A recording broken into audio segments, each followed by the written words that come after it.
Hello and welcome to your new beginning. I'm Erica Latrice. My passion, my purpose is helping you to live yours. And this channel, New Beginnings, is all about helping you to renew your mind daily so we can stay encouraged and we can step out and do what God has called us to do. So, whether you are a business owner, you're an entrepreneur, visionary, ministry leader, whatever you are, I'm certain that you're driven. If you have been connected with me here on this channel, and my goal is to help you step out and be all that God has called you to be through daily encouragement. So, I want to get into today's message. If you have been delaying, if you have been hesitating to step out, if you have been the queen or king of procrastination, then today's message is for you. And my prayer is that it encourages you to take that leap today with some quick tips and words of encouragement to make it a little more clear on how you can get focused in that area. So I'll be reading from Proverbs 3. If you want to go ahead and grab that, Proverbs 3.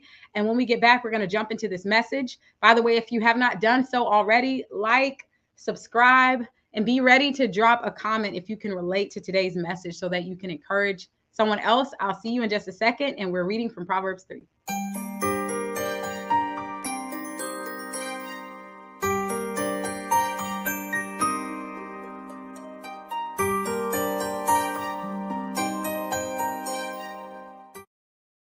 All right, so I didn't tell you the verse, but 27. So let's jump into today's message.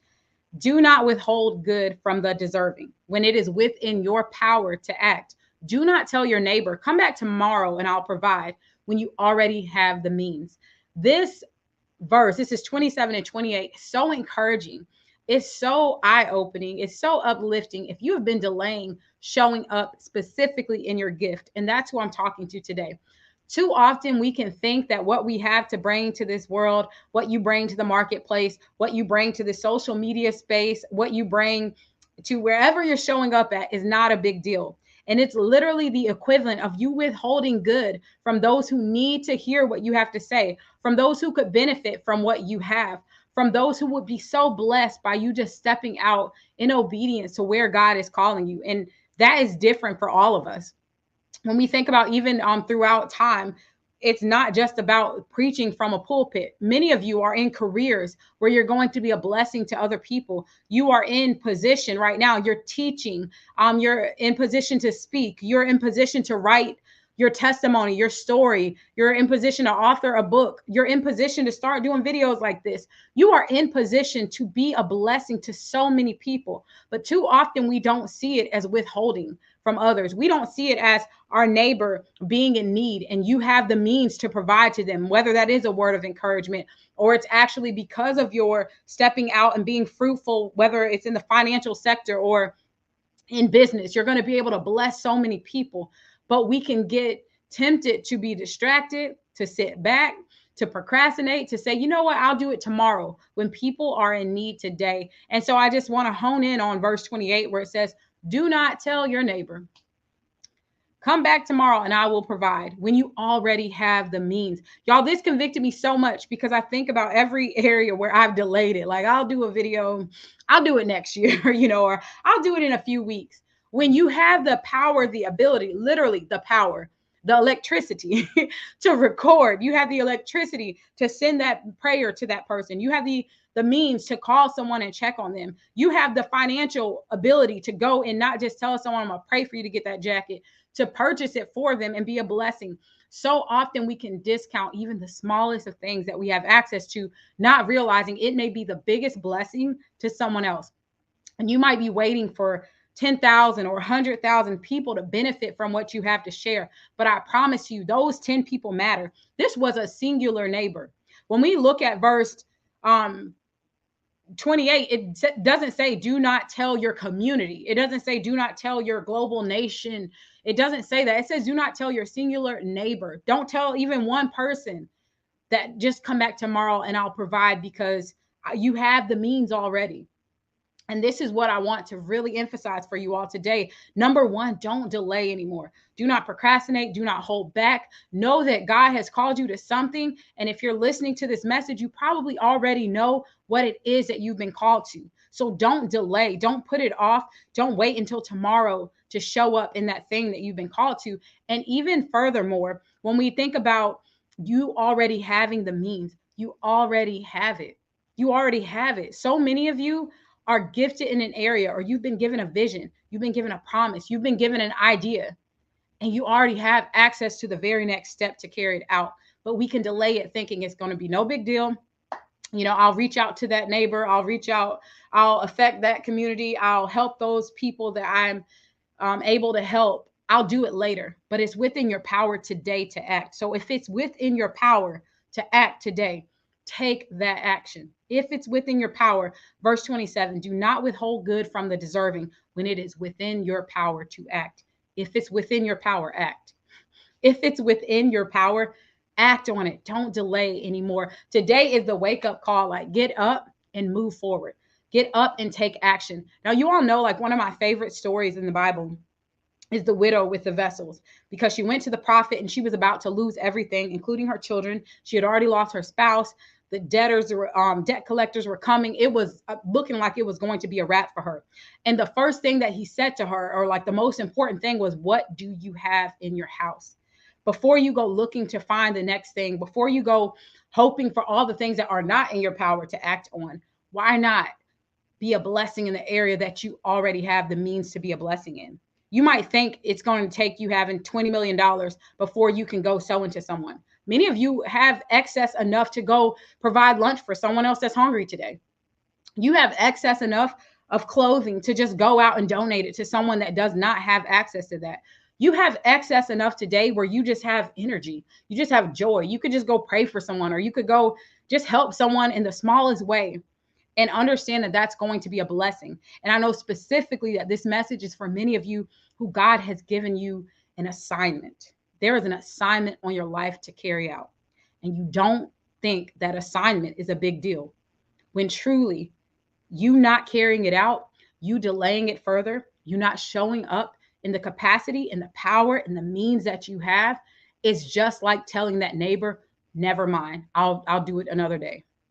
It's just like withholding good from those who deserve what you have access to give to them. And this is just like such a mindset shift, because I'm telling you, sometimes we can think it's just personal, like it's no big deal if you never show up. No one really cares what you have to say, or only 3 or 4 people are noticing what you're doing. Only 5 people clap for you all last year. But understand that your ability to steward, to take care of, to max out, to take care of the things that you already have, is going to have a growth effect down the line. And it's so much more in Proverbs 3 that when you understand it, like there's just so much more that's available when you're walking in this wisdom. Like when you understand this, okay. So here, verse 13, like, speaking of wisdom, blessed is the man who finds wisdom, the man who acquires understanding, for she is more profitable than silver, and her gain is better than fine gold. She's more precious than rubies. Nothing you desire compares with her. Long life is in her right hand. In her left hand are riches and honor. All her ways are pleasant, and all her paths are peaceful. She is a tree of life to those who embrace her, and those who lay hold of her are blessed. This is wisdom being poured out on you through Proverbs. Proverbs 3. When you have that understanding that I'm not going to delay anymore, I'm not going to put things off, I'm not going to procrastinate, I'm not going to withhold good when I have the ability to pour it out today. I'm not going to tell my neighbor, come back tomorrow. I'm not going to tell my audience, for those of you who are out here on a platform and you're sharing, or you're a business owner and you have customers and clients, or you're a ministry leader, I'm not going to tell this audience, you guys just hold off for a few months, and then I'm going to share my means with you. Then I'm going to impart wisdom on you, or then I'm going to be helpful. Then I'm going to show up. Do it today. Do it now. Think about the ways that you can do this now. That is literally wisdom. And the beautiful thing about it is, when we find that wisdom, it far surpasses chasing the wealth. Nothing about this says that you're going to have to chase long life, you're going to have to chase wealth, or you're going to have to chase the riches and the honor. It's literally at the right and left hand of wisdom. It's literally a byproduct of walking in that wisdom and walking in that understanding, and not just, notice I said not reading it, but walking in it. Wisdom is carrying it out. Wisdom is doing the things that you now know to do. And it's so beautiful too, because it says wisdom is a tree of life to those who embrace her. And it reminds me of my favorite, one of my favorite Psalms, which is Psalm 1, that says you'll be like a tree planted by the rivers of water that will bear fruit in its season. Trees bear fruit. So there's so much to take from this, but those who lay hold of this wisdom are blessed. This is a key to literally walking in a statue, a posture, a position of blessings, because you're able to bless others, because you're able to use the means that you have. You're able to use what's available to you to be a blessing to someone else. And that right there, it takes the weight off of you. It takes the stress. Like when we do things how we see in society, the hustle, go, go, go, go, chase, chase, run after, you're always going to be running. You're always going to be chasing. But when you position yourself with wisdom and you understand that just by being and doing those things that God has called you to do, that the byproduct of that is the fruit. It's being like a tree planted by the rivers of water that's bearing fruit in each season that you're called to bear fruit in. Y'all, nothing compares. And this is so exciting to me because it doesn't ask you to do anything outside of what you have the means to do. It's not saying to go out and become someone else or be something different. Proverbs 3:27 and 28 is literally just reminding us the power, the authority that we have access to in this very moment that you can act on.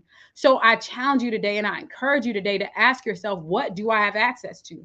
What are the means that I have that can bless someone else? Who is that neighbor that I'm withholding good from? Who are those people that I have the ability to pour into, to sow into, whether that's showing up on your job with joy and peace and not having drama and strife, whether that's coming into your home with your children or your spouse or even yourself and just making it a place of peace for those around you. And maybe it is showing up how I am in this capacity and putting out content and sharing messages and stepping on stages and writing your book and leading your ministry and leading your business.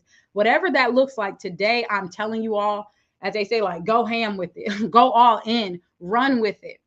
Do not withhold, do not put it off for tomorrow. Do it today, what you can act on. So that is my encouragement for y'all today. I pray that this encouraged you. If it did, tell someone, tag someone, and you can stay connected with me across social media at Erica Empowers. Now, if you are someone where your action is that it's time for you to start stepping on stages, it's time for you to hone that gift, to steward that gift, to take care of that gift of speaking, that gift of your testimony. You have a story that you're ready to tell and you believe it's going to bless a lot of people. Well, I am so excited about Amplify Her. It's my international women's organization where we help women to step out, to stand on their story and turn their message into a movement. So we have upcoming events that give you the opportunity to speak. It also gives you the opportunity to learn, not just speaking, but to learn in action. And so if you go to amplifyherlive.com, we still have a few tickets remaining for our upcoming event. So go to amplifyherlive.com. You can get virtual tickets, you can show up in person, and you also can step on stage. So y'all, no excuse. If that is your action today, if you've been thinking about speaking, reach out to me. Go to amplifyherlive.com, or you can email me at info@ericalatrice.com to find out about the speaker details, next steps, if we still have space available. And then we can get you in action and not withholding good anymore. But yeah, that's it. As I always encourage you, go out and make today so amazing that people can't help but get excited and filled with joy because you're letting your light shine in such an amazing capacity. I will see you all in the next video. Take care.